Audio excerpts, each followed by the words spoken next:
এই শূন্য দৃষ্টি সর্বস্ব হারানো আহমেদ মোস্তফার। মাত্র 6 দিনের মধ্যেই তিনি হারিয়েছেন স্ত্রী সন্তান, শ্বশুর শেলিকাকে।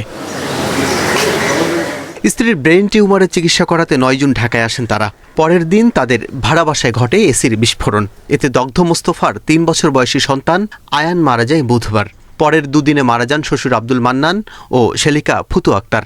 আর রোববার মৃত্যু হয় স্ত্রী রক্সি আক্তারের।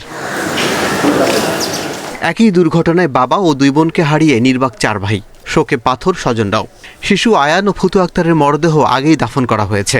মর্গের সামনে মোস্তফার অপেক্ষা স্ত্রী ও শ্বশুরের মরদেহের জন্য। বালা করার জন্য আমি স্ত্রীকে আনছিলাম, কিন্তু চিকিৎসা বালা করার পরেও কিন্তু আমি স্ত্রীকে বাঁচাতে পারলাম না, একমাত্র ওই যে রুমের এসির বিস্ফোরণের কারণে। মোস্তফার ভাই জানান, বসুন্ধরা আবাসিক এলাকার এ ব্লকের 18 নম্বর সড়কে সাইফুল ইসলাম নামের একজনের ভবনে দৈনিক হিসেবে রুম ভাড়া নেন তারা। ভবন মালিকের গাফিলতিতেই এই দুর্ঘটনা, অভিযোগ তার।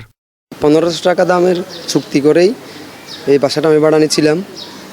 আর ওই বাসার যে এসিটা ছিল খুবই নিম্নমানের। বাড়িওয়ালা সাইফুল ইসলামের গাফিলতির কারণেই এই ঘটনাটা ঘটছে। আমরা সেহেতু আইনানুগ ব্যবস্থা অবশ্যই নেব। হাসপাতালের পাশে গেস্ট হাউস বা হোটেল ব্যবসার অনুমতি নেই, তাই বাধ্য হয়েই বিভিন্ন বাসায় থাকেন রোগী ও স্বজনরা।